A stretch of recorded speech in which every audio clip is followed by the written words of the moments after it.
Ouve-nos, ó Deus, pois estamos sendo desprezados. Faze cair sobre eles a zombaria, e sejam eles levados prisioneiros como despojo para outra terra. Não perdoes os seus pecados, nem apague as suas maldades, pois provocaram a tua ira diante dos teus construtores. Nesse meio tempo fomos reconstruindo o muro, até que em toda a sua extensão chegamos à metade da sua altura, pois o povo estava totalmente dedicado ao trabalho. Só pela maneira como eu li esse versículo 6, você que me conhece já sabe onde eu vou falar, né, irmão? Quando, porém, Sambalate e Tobias, os árabes, os amonitas e os homens de Asdod, souberam que os reparos nos muros de Jerusalém tinham avançado e que as brechas estavam sendo fechadas, ficaram furiosos. Irmão, posso te dar uma palavra antes de eu continuar? O diabo vai ficar furioso quando ele perceber que as brechas estão sendo fechadas. Por isso, querido, Deus te chama para ser um reparador de brechas, um restaurador de muros.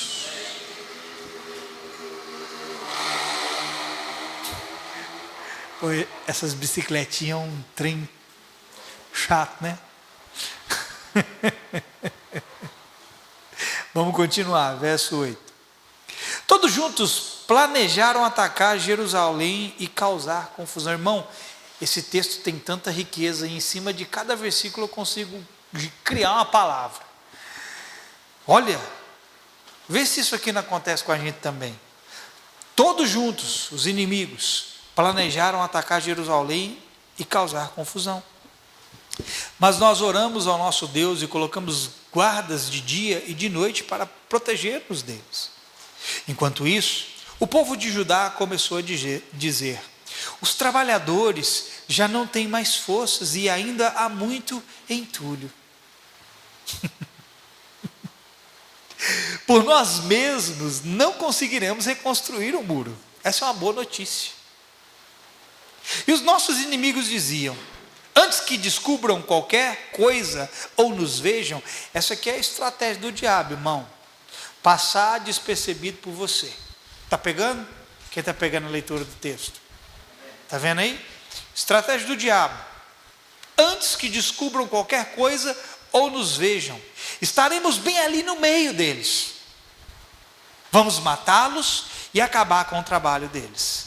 Ô irmão, o diabo já tentou fazer isso tanto com a gente. E ele não vai deixar de ser diabo, então ele não vai deixar de tentar. Mas cabe a nós vigiarmos. Verso 12. Os judeus que moravam perto deles 10 vezes nos preveniram. Eles disseram: para onde quer que vocês se virarem, saibam que seremos atacados de todos os lados. Irmão, tem alguém aqui sendo atacado de todos os lados? Por isso posicionei alguns do povo atrás dos pontos mais baixos do muro, nos lugares abertos, divididos por famílias, armados de espadas, lanças e arcos, até os dentes. Fiz uma rápida inspeção e imediatamente disse aos nobres, aos oficiais e ao restante do povo: não tenham medo deles. Lembrem-se de que o Senhor é grande e temível, e lutem por seus irmãos, por seus filhos e por suas filhas, por suas mulheres e por suas casas. Quando os nossos inimigos descobriram que sabíamos de tudo e que Deus tinha frustrado a sua trama, todos nós voltamos para o muro, cada um para o seu trabalho. Daquele dia em diante, enquanto a metade dos meus homens fazia o trabalho, a outra metade permanecia armado de lanças, escudos, arcos e couraças. Os oficiais davam apoio a todo o povo de Judá que estava construindo o muro. Aqueles que transportavam material faziam o trabalho com uma mão e com a outra seguravam uma arma. E cada um dos construtores trazia na cintura uma espada enquanto trabalhava. E comigo ficava um homem pronto para tocar a trombeta. Esse tocador de trombeta aqui, irmão, é o Espírito Santo, tá? Dentro de você. Então eu disse aos nobres, aos oficiais e ao restante do povo: a obra é grande e extensa, E estamos separados, distantes uns dos outros ao longo do muro. Do lugar de onde ouvirem o som da trombeta, juntem-se a nós ali. Nosso Deus lutará por nós. Dessa maneira, prosseguimos o trabalho, com metade dos homens empunhando espadas, desde o raiar da alvorada até o cair da tarde. Naquela ocasião, eu também disse ao povo: cada um de vocês e o seu ajudante devem ficar à noite em Jerusalém, para que possam servir de guarda à noite e trabalhar durante o dia. Parecia um sistema de escravidão, né, irmão? Quando você não estava trabalhando, você estava carregando pedra. Verso 23: eu, os meus irmãos, os meus homens de confiança e os guardas que estavam comigo, nem tirávamos a roupa, e cada um permanecia de arma na mão. É isso que acontece, irmão, quando nós estamos imbuídos num propósito. Quando nós dizemos sim a um trabalho, esse trabalho vai exigir de nós a mesma atitude e o mesmo espírito que esse povo aqui teve. Amém? Querido, nessa noite, eu quero me focar em 2 versículos específicos, o verso 6 e o verso 10. Eu vou ler eles novamente. Diz aqui: nesse meio tempo foram reconstruindo o muro, até que em toda a sua extensão chegamos à metade da altura, pois o povo estava totalmente dedicado ao trabalho. Verso 10: enquanto isso, o povo de Judá começou a dizer: os trabalhadores já não têm mais força, e ainda há muito entulho. Por nós mesmos não conseguiremos reconstruir o muro. Nessa noite, querido, eu vou trabalhar essa palavra em 2 direções: no sentido pessoal, no sentido individual, e no sentido coletivo, no sentido de igreja. Amém? Não é exagero dizermos que nós um dia éramos como essa cidade. Se você conhece a história, você vai saber que essa cidade estava em ruínas. Não é exagero dizer que um dia estávamos assim, sim ou não? Os nossos muros caídos, as nossas portas queimadas, destruídas, o nosso lugar de culto não existia. Amém ou não? E foi assim que Jesus nos encontrou, só que não é assim que Ele vai nos deixar. Eu espero que você esteja um pouco mais empolgado no decorrer dessa palavra, irmão, porque eu tenho uma boa palavra para você aqui nessa noite. Não vou bater em você, eu vou encorajar você nessa noite. Por isso, se deu início a um processo de reconstrução nas nossas vidas. Não foi quando você encontrou Jesus, escute, olha para mim. Esse processo de reconstrução não começou quando você encontrou Jesus, foi quando Ele encontrou você. Não fomos nós que o amamos, foi Ele que nos amou primeiro. Foi Ele que nos encontrou, irmão. Não foi a ovelha que encontrou o pastor, foi o pastor que encontrou a ovelha. Então Ele começou um trabalho de reconstrução. Repita essa palavra comigo: reconstrução. A palavra nessa noite vai girar em torno disso. E no dia que Ele te encontrou, e você abriu a porta, permitiu Ele entrar, então Ele começou um processo de reconstrução em você. Qual é a história de Jeremias? O livro de Jeremias, eu já li inúmeras vezes esse livro, é um dos livros que eu mais gosto na Bíblia, e eu te aconselho a meditar nesse livro. A história de Jeremias é a história da reconstrução da cidade de Deus. É a história do levantar do povo do Senhor mais uma vez. É a história da reconstrução dos muros, é a história da reconstrução do templo, é a história da reconstrução das casas, das famílias, do centro e do propósito de Deus, da vontade de Deus na vida deles. Posso ouvir um amém? E assim como Neemias, assim como Deus colocou no coração de Neemias algo, Deus está fazendo conosco. Ao menos eu espero que Ele esteja fazendo com você. O que Deus fez com Neemias? Se você ler, você vai ver que Neemias fala que Deus colocou um projeto no coração dele, um propósito no coração dele. Qual era esse projeto? Qual era esse propósito?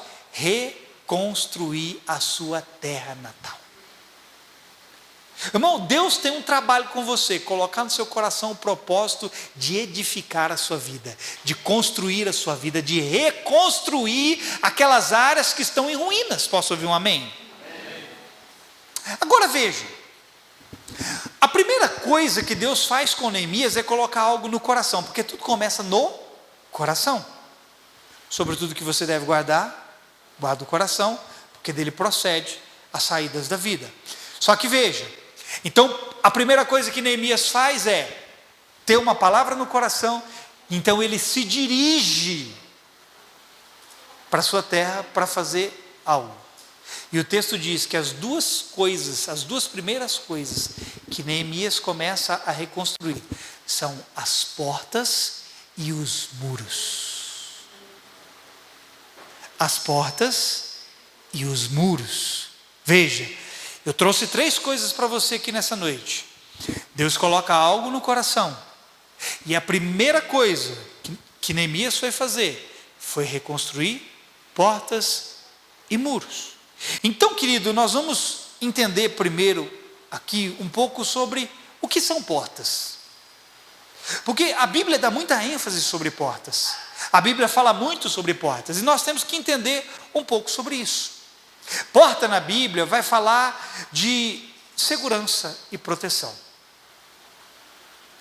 É uma das coisas que porta significa. E aonde existe uma porta, existe algo entre o que está por detrás da porta e o que está do lado oposto da porta. Quando existe uma porta, existe algo entre você e algo que está do lado de fora de você. Então, porta significa proteção. Amém? Porta também significa segurança. Uma casa, ela pode até não ter muros, mas se ela tiver portas, ela vai ter um certo tipo de proteção. Amém? Você está entendendo, irmão?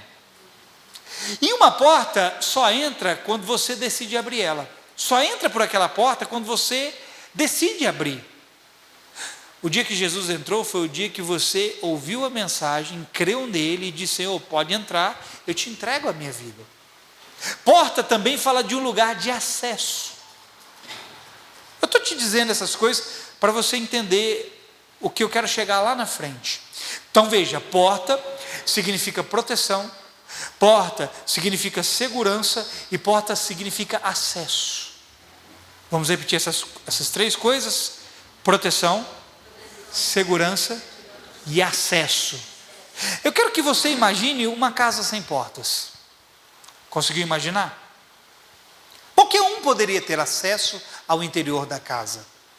E uma casa sem portas significa, querido, que qualquer um pode adentrar dentro dela e tomar os pertences que estão lá dentro ou fazer mal para sua família. Sua casa tem porta? Obviamente que tem. Imagina a sua casa sem porta. As pessoas passando na rua, qualquer um ia poder ter acesso à sua casa.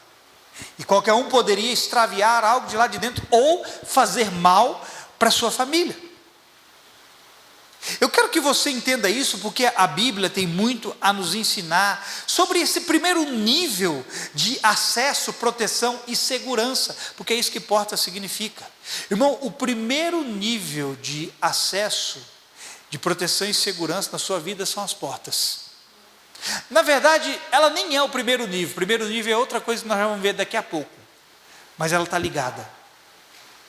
Por isso, querido, eu quero dizer algo para você: tenha cuidado com quem entra por suas portas, tenha cuidado com quem tem acesso à sua vida. Amém? Jesus fala em Apocalipse 3:20: eis que estou à porta e bato. Todo aquele que ouvir a minha voz e abrir a porta, eu entrarei em sua casa e com ele cearei e ele comigo. A Bíblia também diz em Salmos 24:7: levantai, ó portas, as vossas cabeças, levantai-vos, ó portais eternos, para que entre o Rei na glória. O que a Bíblia está nos ensinando? Acesso. Acesso. Porta é um lugar de acesso. Cuidado então com quem você deixa ter acesso à sua casa. Portas são feitas para delimitarem o lado de fora com o lado de dentro e proteger você e a privacidade da sua família. Porta guarda você que está do lado de cá e protege você daquele que está do lado de fora. Tenha muito cuidado, querido, para quem você abre as portas da sua casa, amém? Alguns não têm cuidado e deixam as pessoas entrarem na sua vida. Quando eu falo da porta da sua casa, eu não estou falando somente a casa física, eu falo a porta do seu coração, a casa do seu coração. Cuidado com o seu coração, não deixe qualquer um entrar aí dentro, querido, porque quem tem acesso pode mover as coisas do lugar. Aquele que você deixa entrar na sua vida tem poder para mover coisas dentro de você. Quando Jesus entra, ele tem poder para mover coisas dentro de você, amém? Agora veja o quão as portas é algo importante. Lá em Gênesis, você já conhece esse texto porque eu tenho citado bastante ele. Deus falou para Caim o quê? Caim, pecado já aonde? A porta. Mas o que você tem que fazer? O desejo dele vai ser contra ti, mas você não pode dar acesso. Porque se você der acesso, esse mal vai te dominar. Caim fez o quê? Abriu a porta e deu acesso para que o mal o vencesse. Talvez você não saiba, mas se você estudar, você vai ver que na cidade de Jerusalém haviam muralhas. Jerusalém era cercado por muralhas. E haviam 12 portas construídos sobre as muralhas de Jerusalém. E cada uma dessas portas fala de uma verdade espiritual e de algo que se aplica a nós. Então, entendendo que portas é algo importante na sua vida, que fala de proteção, segurança e acesso, não menos importante do que elas estão os muros. Os muros, na verdade, eu disse que as portas eram o primeiro acesso. Na verdade, os muros são o primeiro acesso para a sua vida. Escute o que eu vou te dizer. Os muros são algo complementar da sua segurança. Você tem uma casa, a sua casa tem porta, mas ao redor da sua casa também tem que ter um muro. O muro é a ampliação da sua proteção e segurança. Foi por isso que a primeira coisa que Neemias começou a reconstruir foram as portas e os muros. Você está entendendo o que eu estou dizendo? É o que Deus está construindo na sua vida, levantando os muros e restaurando as portas. Os muros são fundamentais para uma proteção mais ampla. Uma cidade sem muros é uma cidade facilmente sitiada pelos inimigos. É uma cidade sem controle aonde entra tudo. Naquela época, na antiguidade, nem todas as cidades tinham muros. Somente as cidades principais. As cidades onde os reinos estavam estabelecidos, eles levantavam muralhas ao redor e fortificavam essas cidades. Agora, uma cidade onde não tinha muro, quando o exército vinha contra ela, era muito fácil de se conquistar, era muito fácil de se tomar. Sabe por que muitas vezes você perde algumas coisas? Sabe por que muitas vezes os seus inimigos vêm e prevalecem? Porque ele está vindo e não está encontrando muros levantados, que é o primeiro nível de proteção na sua vida, você está entendendo? Jericó, por exemplo, aquela cidade que o povo de Israel tomou, a primeira cidade depois do Jordão, diz a Bíblia que ela era uma cidade fortificada. Veja, eles levaram 7 dias para tomar aquela cidade. Quando uma cidade tem muros, o inimigo precisa criar uma estratégia avançada para poder tomar aquela cidade. O próprio povo do Senhor levou 7 dias, não porque Deus não poderia com um sopro derrubar as muralhas, mas Deus estava ensinando o seu povo a estratégia e a importância do que é ter muros ao redor de si. Então aquele povo demorou 7 dias para derrubar as muralhas de Jericó. Então veja, querido, que o muro vai te garantir segurança, vai te garantir proteção. E eles vão ampliar para você contra os seus inimigos e vão te dar uma vantagem contra ele. Os muros funcionam como uma outra camada de acesso. Primeira camada de acesso, os muros. Se os muros estão abertos, os inimigos entram. Mas se os muros estão fechados, os inimigos vão ter que ficar do lado de fora. O muro é a primeira camada de acesso até você. Primeiro, os inimigos precisam passar pelas muralhas para depois chegar nas portas da sua casa. Por isso Deus está restaurando essas duas coisas na nossa vida. Amém? Agora, o que havia do lado de dentro dos muros de uma cidade? Veja, havia casas, comércios, locais de culto, e na cidade principal havia o trono do rei. Preste atenção, quando o inimigo vem e ele consegue derrubar as muralhas de uma cidade, o que ele está fazendo? Ele está conseguindo acesso a essas coisas. Quando o inimigo vem e ele ataca, e ele derruba as muralhas, ele está tendo acesso às casas. Quem está nas casas? As famílias. Ele vai ter acesso aos comércios, que é as finanças. Ele vai ter acesso ao local de culto, que era o templo. E ele vai ter acesso ao trono do rei. Você está entendendo onde eu quero chegar? Então derrubar as muralhas é ter acesso a todas essas coisas. E sobre os muros deveriam haver vigias, sentinelas, homens que guardariam e que protegeriam contra o avanço do inimigo. Não era somente em Jerusalém, muitas cidades que eram fortificadas e levantavam muros ao redor de si, tinham sentinelas que vigiavam a cidade. E se o sentinela fosse alguém descuidado com a segurança, ele comprometeria toda uma cidade, porque ele foi descuidado. Tem uma sentinela aí na sua vida, irmão. Só que você não está dando ouvido para aquilo que ele está falando, porque ele não é descuidado. E por não darmos ouvidos ao que essa sentinela está falando, nós não estamos percebendo muitas vezes o avanço dos inimigos que estão dando contra o muro, derrubando o muro, abrindo brechas no muro, entrando e chegando nas nossas casas. E às vezes, querido, ele vai chegar nas nossas casas disfarçado. Às vezes ele não vai chegar nas nossas casas, como eu li o texto aqui, né? Como diz o texto aqui, que a intenção dos inimigos quais eram? Era passar despercebido, sem com que os olhos deles percebessem. A intenção dos inimigos era não ser percebido com os olhos, nem com os ouvidos. Então quando eles adentram para dentro de uma cidade, eles vão parar lá na porta da sua casa.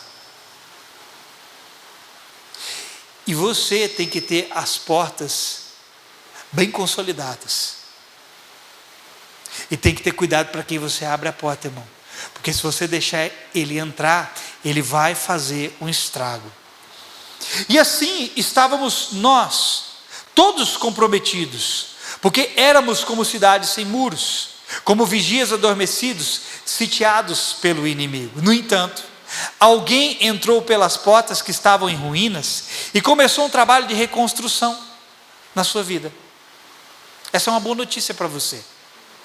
Você era alguém sem muro e sem porta. Eu disse que você era.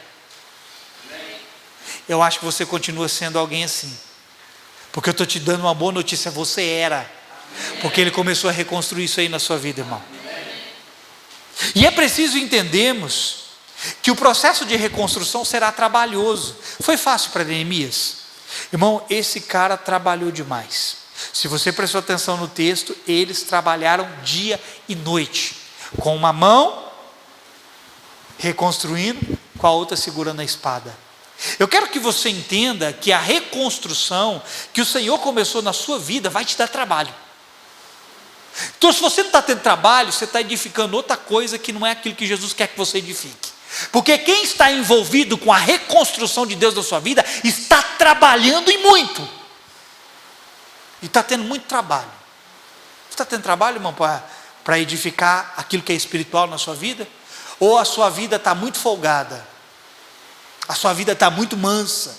A sua vida está muito tranquila? Se a sua vida estiver muito tranquila, irmão, tem alguma coisa errada. Porque eu vou te falar uma coisa: quem está edificando está encontrando oposição pelo caminho.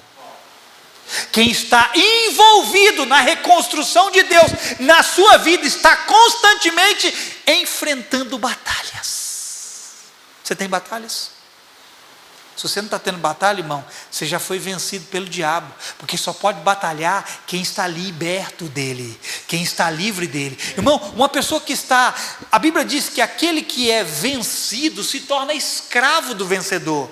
Uma pessoa que é escrava, ela não tem nenhuma condição de lutar contra o inimigo. Quem é que luta contra o inimigo? É quem está liberto, porque o inimigo está tentando prender ele de novo. Então, se você não está tendo trabalho para reconstruir a sua vida espiritual, a sua vida em Deus, você já foi dominado pelo inimigo, irmão, você nem percebeu. Você está sendo uma cidade sem muro e uma casa sem porta, mas eu quero te dar uma boa palavra, isso vai mudar na sua vida. Amém. E o trabalho vai ser árduo, e enquanto houver dedicação, e o verso 6, que eu repeti, fala que eles se dedicaram ao trabalho. Enquanto houver dedicação em nós, nós vamos estar trabalhando em alguma coisa de Deus em nós. Foi o que se você ler o verso 6 de novo, você vai ver eles falando isso aqui, que o povo se dedicou ao trabalho de reconstrução. Agora, querido, se você voltar no capítulo 2 de Neemias, teve uma outra coisa que esse povo precisou. Lá no capítulo 2, no verso 18, diz que houve encorajamento. Irmão, encorajamento é necessário para que as coisas aconteçam. E é por isso que eu estou aqui para te encorajar nessa noite. Porque se você não tiver encorajamento, se você não tiver alguém que te levanta, que te dê ânimo, que te impulsione, você vai ficar prostrado, você vai ficar aí como um derrotado, você vai ficar aí com essa cara de quem chupou limão azedo, e você vai continuar desprotegido e desguarnecido. E eu estou aqui para te dizer, Ele é por você. Ele está aqui para te ajudar, querido, a levantar as portas na sua vida, a reconstruir as muralhas que foram derrubadas pelo inimigo. Posso ouvir um amém? Amém. Encorajamento é uma palavra-chave nesse processo de edificação que todos nós estamos passando, seja pessoal ou coletiva. Quando Neemias conta aos maiorais do seu povo o que Deus havia colocado no coração dele, vai dizer o texto isso aqui, Jeremias 2,18, sim. Olha o que o povo respondeu, porque Neemias foi contar para o povo, até então ele não tinha falado nada para o povo, ele volta para Jerusalém, com aquilo que Deus tinha falado no coração dele, ele falou nada, mas quando ele se vira para o povo, ele vai falar para os maiorais do povo que Deus tinha colocado no coração deles, e aí todo mundo fica empolgado, e ele diz isso aqui para Jeremias, sim Jeremias, sim Neemias, vamos começar a reconstrução, e se encorajaram para esse bom projeto. Olha o que eles fizeram, irmão. Neemias falou, eu voltei para cá para reconstruir a cidade, e o povo, todo mundo ficou alegre, e diz aqui, que eles se encorajaram para esse bom projeto. Meu irmão, meu trabalho aqui nessa noite é te encorajar nesse bom projeto, que é você. Você não está animado, né, irmão? Qual é o melhor projeto dessa terra? Você. Você é o melhor projeto aqui, irmão. Nenhum outro projeto que você esteja empenhado nessa vida é mais importante do que o projeto da sua própria vida. Nada é mais importante. Porque se você estiver, querido, em ruínas, não importa o que você construa, você sempre estará vulnerável aos ataques e a sofrer danos. Por isso você é o maior projeto que você tem nessa terra, porque Ele está reconstruindo você, Ele está reedificando você. Alguém em ruínas, querido, não importa, se você estiver em ruína, não interessa o que você construa, isso vai ser destruído. Mas quando você está edificado, você pode lançar firmes fundamentos e aquilo permanecer. Veja Israel, a Bíblia vai dizer que eles sofreram nas mãos dos midianitas. Por que Israel sofreu? Porque Israel primeiro se afastou de Deus, Israel escolheu viver sozinho. Já vou chegar nesse ponto para falar como muitos de nós estamos escolhendo viver. Porque viver sozinho, querido, vai trazer ruína sobre nós. E quando Israel escolheu se apartar de Deus, a viver sozinho, Deus permitiu com que coisas acontecessem com eles. E a Bíblia vai dizer que Israel sofria nas mãos dos midianitas. Olha o que eles faziam. Israel plantava, Eles semeavam, lançavam a semente, cuidavam da terra, regavam. Quando chegava o tempo de colheita, o que acontecia? Os midianitas vinham e saqueavam a colheita. Eles plantavam, mas não colhiam. O que eu estou querendo dizer é que não adianta você construir nada se você estiver em ruína. Você está entendendo o que eu estou te dizendo? Mas quando você está edificado, então você pode construir algo sólido. E quando o inimigo vier roubar, você vai enfrentar ele, vai colocar ele para correr. Israel trabalhava, mas não colhia para si. Então Deus levanta Gideão para ajudar. Agora entenda algo. Se de um lado tem alguém querendo te encorajar, não é só eu, o Espírito Santo quer te encorajar. Do outro lado tem alguém querendo te desmotivar. Tem alguém assim perto de você? Se tiver alguém assim perto de você te desmotivando, manda embora. Só não pode mandar embora o esposo ou a esposa. Mas o resto você manda embora. Nesse meio tempo, querido, teremos que lidar com algumas coisas que tentarão nos parar, como inimigos e suas distrações. Qual foi a tática de Sanbalat e Tobias? A tática de Sanbalat, qual era o propósito deles? O propósito era parar a obra. Mas qual foi a tática? Criar distrações. As distrações, na cabeça de Sanbalat e Tobias, seria uma chave poderosa para impedir a continuação do trabalho, a continuação da restauração, da reconstrução. O irmão se foca, abandona as distrações, porque elas estão impedindo com que os seus muros sejam reconstruídos, com que as suas portas sejam levantadas e restauradas. Você está entendendo o que eu estou dizendo, irmão? O texto vai falar aqui desses dois filhos do cão, Sanbalat e Tobias, infernizaram Neemias. O cara que deu trabalho para Neemias foi esses dois. E eles tentaram barrar a edificação da cidade e seus muros. Os desafios fizeram com que Neemias e os demais do seu povo se dedicassem ao máximo com o trabalho a ser realizado. Escute o que eu vou te dizer aqui agora. Sanbalat e Tobias apertou o calo. Sabe o que Neemias fez? Se esforçou mais ainda, trabalhou mais ainda, vigiou mais ainda, guardou mais ainda. Isso, querido, é muito contrário, é bem diferente do que acontece em nossos dias. Muitos em nossos dias hoje, quando eles têm um desafio diante de si, ao invés de ter um motivo para continuar, eles têm um motivo para desistir, motivo para recuar. Mas o que Neemias fez? Quanto mais se intensificava a luta contra eles, mais eles intensificavam o trabalho. Os desafios é para fazer eu e você trabalharmos mais e não menos. As dificuldades, querido, não são para nos parar. As dificuldades deveriam ser um motivo. Já que está vindo dificuldade, já que o diabo está se levantando, significa que eu estou construindo alguma coisa de Deus, então eu vou continuar, eu vou colocar mais força.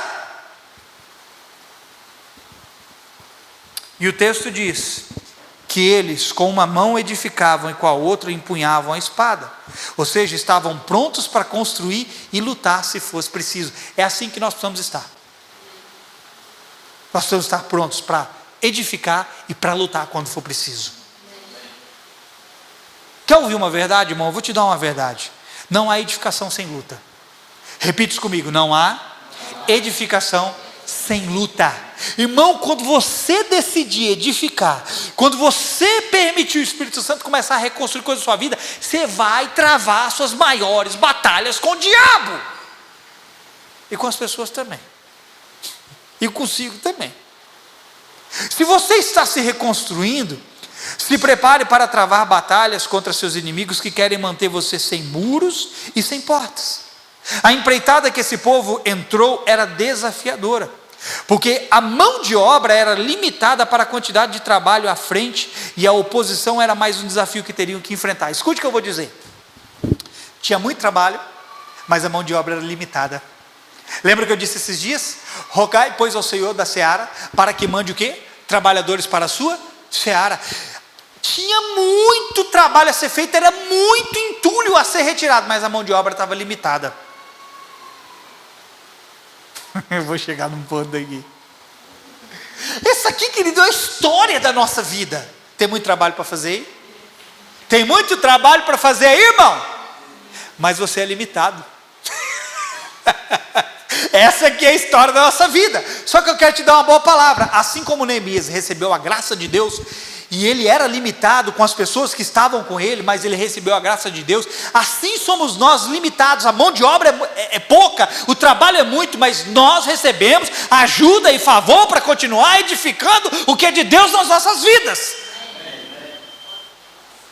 Só que há oposições tentando nos parar, e é preciso continuar construindo e lutando para guardar o que foi construído. Olha, irmão, você vai construir um negócio, e você vai ter que lutar para guardar aquilo que você construiu. Não é porque você construiu que você vai deixar lá. Construir tá bom, eu vou deixar aí jogado. Não. A cidade tem casas, mas tem muros, e sobre os muros tem vigias, tem sentinelas. Escute o que eu vou te dizer. Você vai ter trabalho para edificar. Essa não é uma palavra para te desanimar, é para te encorajar. Porque a vida cristã ela é difícil. Se alguém está pregando o evangelho fácil, está te pregando o evangelho errado. A vida cristã é edificar a si mesmo. Você vai ter que se edificar. E depois de se edificar, você vai ter trabalho para manter a edificação que você teve intacta, guardada. E nós não podemos desanimar pelo trabalho que ainda há por ser feito. Já tem gente aí se desfalecendo, não aguento mais, socorro, me tira daqui, socorro, socorro, socorro. Irmão, não é para você desanimar. Tem muito trabalho? Tem, mas encontre ânimo, porque o desânimo vai te deixar pelo meio do caminho. Note que diz o verso 10. O verso 10 diz que o povo já não tinha mais força, e ainda havia muito entulho para ser tirado. Esse aqui é o retrato de muitos de nós, irmão. Tem muito entulho aí, não tem não? E tem muita gente que já não tem força mais. Eu não consigo mais, eu não dou conta mais. Aí o coitado, nem vou chamar de coitado não, o infeliz se entrega aos entulhos da vida. Tem um monte de coisa para tirar aqui, eu sou assim mesmo, eu vou deixar minha vida do jeito que está. Não escolha deixar sua vida do jeito que está, porque ele veio morar aí dentro, porque ele escolheu mudar você. Mas veja aqui, o povo não tinha mais força, e tinha muito entulho para ser retirado. Isso parece cômico, mas é verdade. Há muito entulho de uma vida passada em nós. Você está carregando muita coisa velha, irmão, de lá de trás, da sua vida antes de Cristo. Há muitos escombros que precisam ser retirados. E ao nos depararmos com eles, dependendo do nosso estado de espírito, o desânimo é o que muitos acabam encontrando. É exatamente isso que acontece. Provérbios 18:14 diz assim: o espírito do homem é quem o sustenta na adversidade, mas se ele desanima, quem o sustentará? Irmão, você precisa de um bom estado de espírito. Por quê, pastor? Porque você tem muito entulho para tirar aí. E quando você começar a ver esse tanto de entulho que você tem que tirar, você não pode encontrar desânimo, você tem que encontrar ânimo. Mas para ter ânimo, você tem que ter um bom estado de espírito. O bom estado de espírito vai manter você no trabalho, irmão. Quem é que parou de se edificar? Quem é que parou de se reconstruir? É quem perdeu o ânimo. É quem perdeu aquela condição de espírito, aquele bom estado de espírito. Ele passou só a olhar os inimigos, os problemas, as coisas ruins, as coisas feias. Coisas feias todo mundo tem, coisas ruins todo mundo tem, inimigos todo mundo tem. Mas nós também temos o Espírito Santo para nos ajudar. Veja, quando um engenheiro chega num lugar para construir um edifício, e aquele lugar está cheio de entulhos, escombros, a primeira coisa que ele vai fazer não é ficar lamentando a sujeira. A primeira coisa que ele vai fazer é remover a sujeira para então começar a reedificação. O engenheiro chega num lugar cheio de entulho, ele não vai ficar lá assim: oh meu Deus do céu, que trabalheira, ai que canseira, que tanto de escombros que eu tenho. Não, o engenheiro vai fazer isso não, irmão. Ele vai olhar, ele só vai falar assim: ó, arranca. E depois de arrancado, então você começa a edificar. Tem coisa para sair daí? Tem ou não tem? Ele está tirando. Mas eu tenho uma boa notícia: ele vai edificar algo novo no lugar. Para muitos de nós, essa parte de remover os entulhos é difícil. Porque alguns resistem na hora de ter que se desfazer de coisas do passado que desmoronaram. Tem coisas do seu passado que desmoronou e você está tendo dificuldade de se desfazer disso. Eu creio que essa é uma palavra que nós entendemos bem. Acredite, tem gente que sabe que deve seguir Jesus, caminhar com Ele e crescer, mas ainda se apega a coisas que não devem ser reedificadas, mas removidas. Porque o que Jesus começou em nós é algo novo. O passado sem Deus não cabe no seu presente nem no seu futuro. Irmão, pode acreditar, tem gente se apegando a coisas do seu passado ainda. Eles estão apegados emocionalmente, eles estão apegados nas suas feridas, em tantas coisas que desmoronaram, eles não conseguem se desprender, eles não conseguem se ver livres, mas o novo de Deus não vai se manifestar num passado cheio de escombros. O novo de Deus que vai se manifestar num presente onde Ele está limpando você. Para outros, remover os entulhos é difícil, não porque eles querem ficar apegados aos escombros, mas porque ao se depararem com a quantidade de coisas que precisam lidar, acabam desanimando pelo trabalho que terão. Irmão, eu vou falar de mim, eu não sei você, mas eu já passei por esse desânimo várias vezes. Quando, assim, se você tem o Espírito Santo, ele vai mostrar as coisas de você para você mesmo, ou não? Pelo menos eu vejo. Você vê as coisas erradas da sua vida? Você vê a sua língua grande, a sua língua mentirosa e seu coração errado e esse tanto de outras coisas? Você vê? Vê não? Eu vejo. Muitas vezes quando eu olhava para mim, eu via aquele tanto de coisa que tinha que ser feito, eu desanimava. Eu olhava para aquele tanto de entulho, meu Deus do céu, tem que tirar isso tudo, mas que trabalheira que isso aqui vai me dar. Alguém aqui já passou por isso? Olhar para si e desanimar pela quantidade de coisas ruins que vem em si e que tem que abrir mão? Só eu que passo por isso? Nós pensamos que vai ser cansativo e que irá exigir muito de nós, e a verdade é que vai mesmo. Mas nós não temos saída se o que queremos é edificar algo. Posso te dar uma boa palavra? Talvez você não está ouvindo isso como uma boa palavra, mas é uma boa palavra.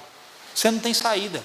Se você quer edificar algo de Deus, você não tem saída. Vai ser trabalhoso? Vai, mas a recompensa vai compensar o trabalho. Eu não posso te dizer que edificar algo sempre será prazeroso, irmão. Não vai. Qualquer pregador que falar para você que quando você estiver construindo algo de Deus na sua vida vai ser sempre prazeroso, ele está mentindo para você. Você acha que reconstruir coisas da sua vida, você vai estar o tempo todo assim, ai que legal. Não vai não, irmão. Edificar nem sempre vai ser prazeroso. Porque a verdade é que enquanto você trabalha na edificação pessoal e coletiva, você passará por um misto de emoções boas e ruins. Vai haver horas em que você se sentirá no céu, mas também vai haver horas que você vai se sentir no inferno. Com emoções lá em cima, depois com emoções lá embaixo. Sabe por que isso acontece? Isso acontece porque você está lidando com coisas caídas em sua vida e na vida dos outros que precisam ser removidas. Tem muita coisa caída aí. E vai ter hora que você vai olhar para essas coisas e você vai sentir assim um negócio meio ruim. Parece que você vai se sentir meio, sabe, dentro do inferno. Você vai olhar para si e vai falar, eu não valho nada. Eu sou um miserável. Como que eu posso me chamar de crente e ter isso aqui? Esse é um sentimento bom, mas você não pode ficar preso nele. Então escute. A edificação pessoal e coletiva não é um projeto de um ano, é um projeto de uma vida inteira. Claro, Neemias e os seus companheiros levaram um certo tempo para reconstruir a cidade. Só que ali foi uma cidade física, você é uma cidade eterna. E esse projeto, querido, não vai levar um ano não, vai levar a sua vida toda. E querido, a sua edificação pessoal, ela vai terminar quando você partir dessa terra. Mas a edificação da igreja continuará enquanto Cristo não voltar. E tanto uma como a outra não pode ser feito sozinho, é preciso ajuda. O que diz o verso 10? O verso 10 diz que eles estavam cansados, eles já não tinham mais forças, e eles afirmaram, eles disseram isso: não podemos fazer sozinho. Ai, ai, ai. Querido, não parece, mas essa é uma boa notícia. Saber que sozinho o trabalho não pode ser feito. Você não vai chegar em lugar nenhum sozinho, querido. Os muros de Jerusalém estavam caídos porque eles resolveram viver uma vida sozinhos, uma vida sem Deus, onde o Senhor deixou de fazer parte da equação deles. E isso está acontecendo e vai acontecer com todos que escolherem viver uma vida sem Deus. Os seus muros serão derrubados, as suas portas serão queimadas e a sua vida vai ser destruída. Foi isso que esse povo passou. O cativeiro é consequência de uma vida sem Deus. 70 anos como escravo é consequência de uma vida sem Deus. Porque quando o homem tira Deus da equação da sua vida, ele não vai ter lucro, ele só vai ter prejuízo. Ele só vai ter dano. Alguém está me entendendo? O mesmo vai acontecer conosco. Tudo que fizermos por nós mesmos, ou tudo que fizemos por nós mesmos, sozinhos, em rebeldia a Deus, caiu ou está caindo. Estou te dando outra boa notícia. A planta que o Pai Celestial não plantou na sua vida está sendo arrancada. Amém. Aquilo que antes do Senhor você construiu sem Deus, se não caiu, vai cair. E aquilo que você, depois de ter encontrado o Senhor, ou o Senhor ter encontrado você, que você está insistindo em construir sem Deus, isso vai cair também. Eu acho que eu fui profeta. E a boa notícia é que nós não estamos sós. Nós temos o reconstrutor, o edificador, para nos auxiliar nesse processo. Não é preciso mais fazer sozinho, até porque aquilo que demanda ajuda só terá sucesso se tiver ajuda. A Bíblia chama, uma das coisas que a Bíblia chama o Espírito Santo é de ajudador. Quem precisa de ajuda? Para ter sucesso, então, você vai ter que recorrer a essa ajuda. E aqui eu quero entrar nas duas esferas que eu falei, a pessoal e a coletiva. Na esfera pessoal, a sua maior dependência deve ser exclusiva do Espírito Santo. Na reconstrução da sua casa, eu disse o quê? Aonde? Na reconstrução da sua casa, o seu ajudador é o Espírito Santo. O homem vai poder fazer muito pouco, irmão, para reconstruir a sua casa. Isso aqui está falando de algo na esfera pessoal. Você não vai poder depender de muita gente. Você está entendendo isso? Quando fala-se da sua casa, é você e o Espírito Santo. Muita pouca gente vai ter acesso aí. Você está entendendo isso? O homem vai interferir muito pouco, porque é o Espírito quem sabe onde você está sem defesa, e ele é o seu principal ajudador. Agora, quando nós falamos da esfera coletiva, que se chama a igreja do Senhor, o Espírito também é a nossa maior dependência, mas nesse caso, teremos a atuação de homens e mulheres de Deus, que deverão trabalhar juntos para a reconstrução das muralhas, sob a liderança do Espírito Santo. Escute,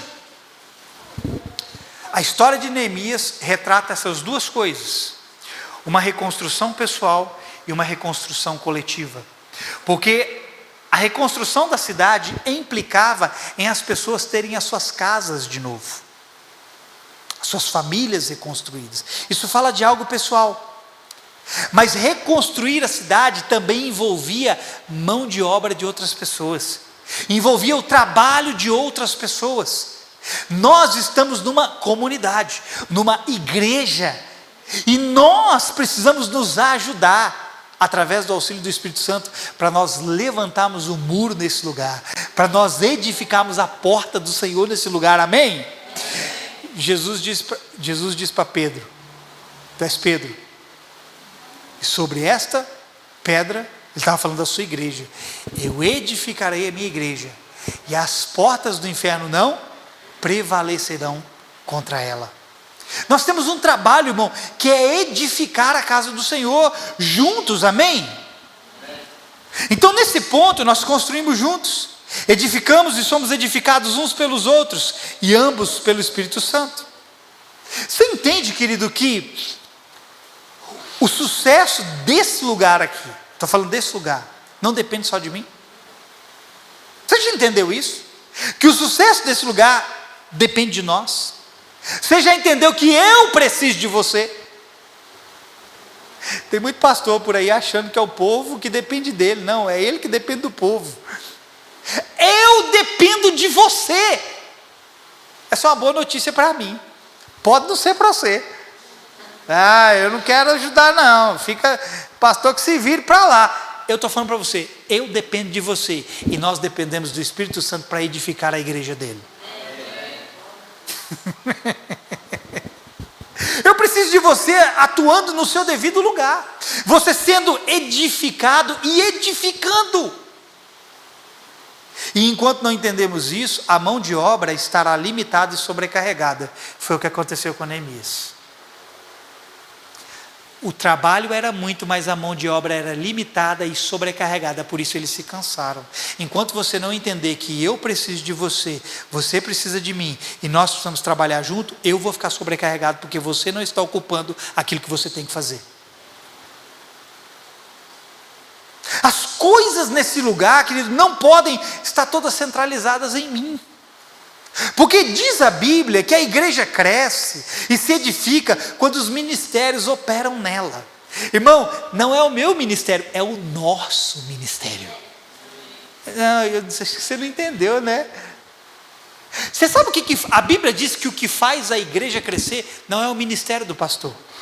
É o ministério do pastor, do apóstolo, do profeta, do evangelista, do mestre. São os ministérios funcionando. É por isso que a gente não cresce, irmão. A gente pode encontrar assim, a gente pode dar um monte de desculpa, a igreja não cresce por isso. Não, a igreja não cresce porque não está aparecendo os ministérios. Não é só o meu ministério que vai fazer esse lugar crescer, não, é o seu também. Por isso eu disse, eu preciso de você. Por isso você precisa entender, você tem que entrar no lugar que Deus tem para a sua vida. Porque a reconstrução, a construção desse lugar, a edificação desse lugar, passa também por você. Irmão, nenhum homem é capaz de carregar o peso de um ministério sozinho. Moisés virou para Deus e falou assim, não, chega, pode me levar. Dou conta não. Sozinho? Primeiro ele vira para Deus e fala assim, não deixa a gente ir sozinho, se o Senhor não estiver conosco. Depois o trabalho para Moisés foi pesado. Jetro, o sogro de Moisés, vira para ele e fala, Moisés, o que você está fazendo, cara? Você vai se matar e você vai matar o povo. Porque só você para julgar essa nação inteira. Aí Jetro dá um conselho para Moisés, levanta homens aí para te auxiliar. Eu preciso de você para me auxiliar, irmão. Você não entende isso não? Que dia que você vai entender isso? Que dia que você vai se coçar?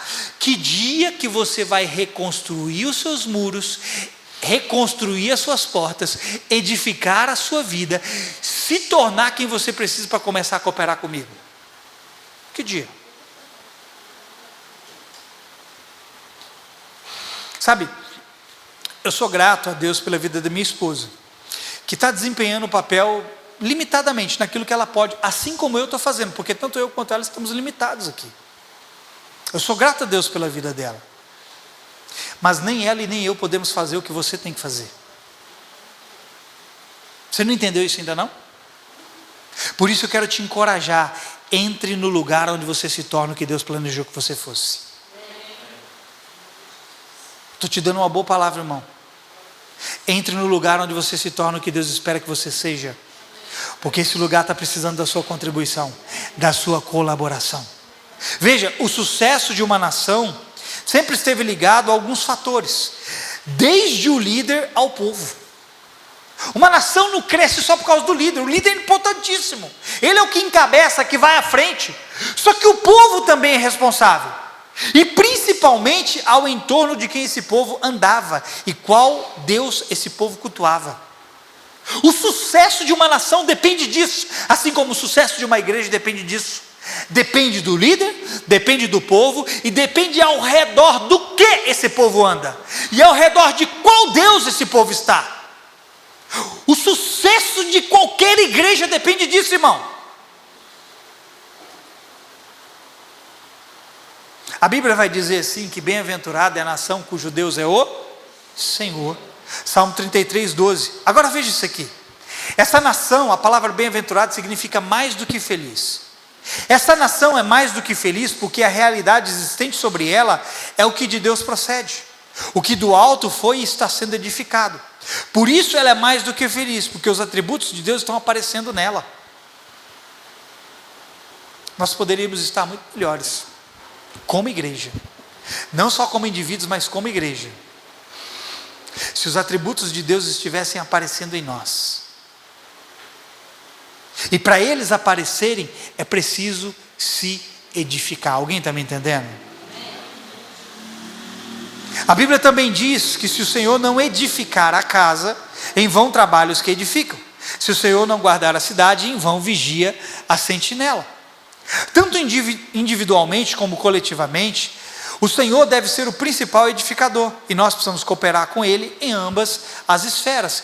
Coopere com Deus na sua vida pessoal e coopere com Deus na sua vida coletiva, na sua vida de igreja. Coopere com seus irmãos, coopere comigo. Irmão, só falta eu pedir assim, pelo amor de Deus, para você me ajudar. Só falta daqui uns dias eu ajoelhar diante de você e clamar por ajuda, por socorro. Eu não vou fazer isso não, irmão, fica tranquilo. Eu estou usando aqui uma linguagem de expressão para dizer para você que eu preciso de você. Paulo vai dizer algo em Efésios capítulo 4, verso 15 e 16.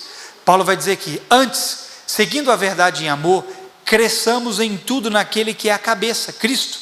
Agora veja, dele todo o corpo, ajustado e unido pelos auxílios de todas as juntas, cresce e edifica-se a si mesmo em amor, na medida em que cada parte realiza a sua função. Como que a igreja cresce?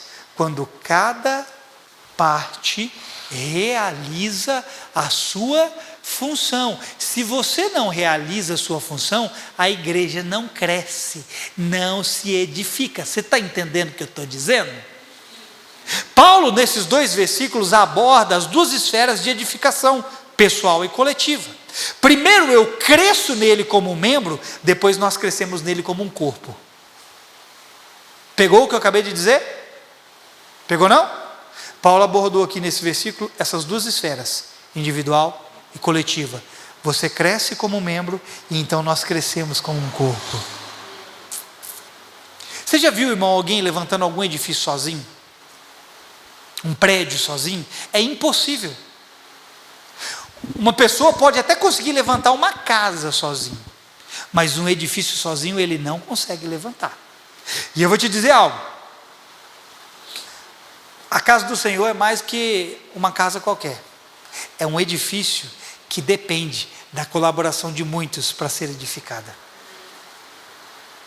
Nós estamos num projeto grande, irmão, não estamos em algo simples não. Primeiro, a sua vida não é simples. Segundo, a igreja do Senhor não é simples. Vai ter trabalho para você se edificar? Vai, mas vai ter graça para você fazer isso. Vai ter trabalho para edificar a igreja do Senhor? Vai, mas vai ter mais graça ainda para fazer isso. A igreja é um edifício complexo que demanda mão de obra conjunta. Agora deixa eu voltar para o texto inicial para ir para o final. Porque diz aqui no verso 10 que o povo não tinha forças e havia muito entulho ainda para ser removido. É provável que essa seja a condição de alguns, sem forças e se vendo incapazes de lidar com os entulhos em sua própria vida. E se não bastasse isso, ainda há inimigos ao redor querendo se infiltrar. Veja o verso 11 e 12 do texto que lemos inicial. Diz aqui: e os nossos inimigos diziam: antes que descubram qualquer coisa ou nos vejam, estaremos bem ali no meio deles, vamos matá-los e acabar com o trabalho deles.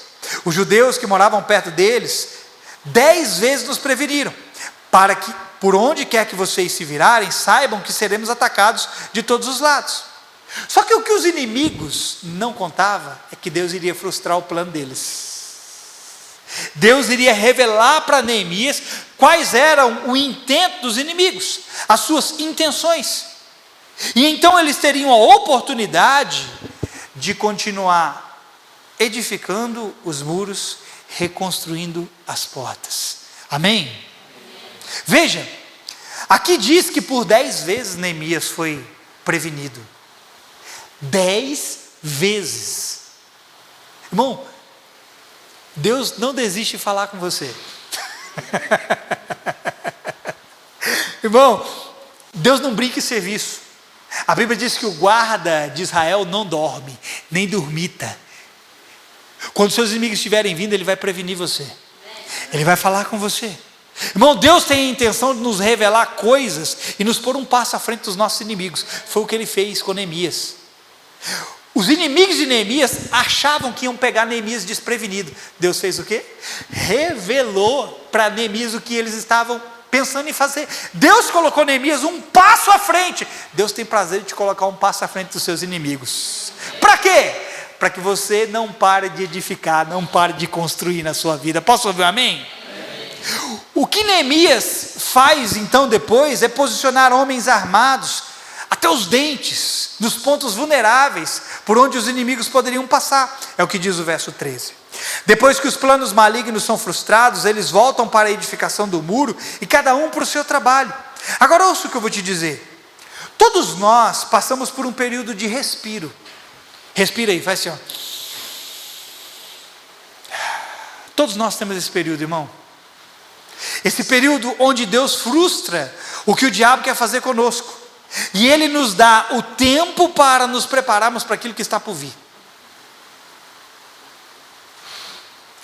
Escute o que eu vou te dizer. Deus te dá tempo para edificar. Deus te dá tempo para você levantar os seus muros. Deus te dá tempo para você reconstruir as suas portas. Só que nós não podemos desperdiçar as oportunidades que Ele nos dá. Sabe, quando tudo está bem, sabe o que a gente faz? A gente relaxa, a gente afrouxa, a gente tira a mão do arado, a gente para de reconstruir. E o tempo bom é o tempo de você, querido, colocar mais força ainda. O tempo quando está tudo tranquilo é o tempo de você se edificar. Sabe por quê? Eu vou te dar uma palavra, porque Deus não vai segurar o inimigo o tempo todo. Mais cedo ou mais tarde Deus vai permitir o inimigo vir. Deus não pode segurar o inimigo o tempo todo. Jesus passou 30 anos, querido, sendo treinado para se encontrar com o diabo no deserto. Vai chegar uma hora que você vai se deparar com ele. Se as coisas estão tão tranquilas para você, olhe isso como Deus te dando um tempo para você se edificar e se preparar para aquilo que você vai enfrentar. Você e eu temos que parar de perder tempo, de desperdiçar tempo, porque uma hora os inimigos vão vir. O ponto é quando eles chegarem, como eles vão nos encontrar? Com os muros levantados e com as portas intactas. Você está tendo tempo para edificar a sua vida pessoal, e nós estamos tendo tempo para edificarmos como igreja. O objetivo de Deus é que possamos ser uma cidade fortificada, que resiste e é capaz de produzir o sustento para aqueles que nela habitam. Qual é o propósito de igreja? Escuta, qual é o propósito da igreja? O propósito da igreja é que a igreja seja uma cidade fortificada para trazer sustento para quem precisa. Esse é o propósito da igreja. A Bíblia vai falar em Apocalipse 22, verso 2. A Bíblia vai dizer que na rua principal da cidade de Deus, aonde? A Nova Jerusalém. A Bíblia vai dizer em Apocalipse 22, 2, que na rua principal da cidade de Deus passa o rio da vida. E ao redor do rio da vida está a árvore da vida. E diz lá o texto, que essa árvore da vida produz 12 colheitas no ano, todos os meses. E diz a Bíblia lá, que as folhas da árvore da vida é para a cura das nações. Por que Deus está edificando a sua igreja? Por quê? Por que Deus está edificando você? Por que Deus está edificando a sua igreja, querido? Porque o que esse mundo precisa vai sair da igreja. O que esse mundo precisa vai sair da cidade de Deus. E você é o construtor dessa cidade.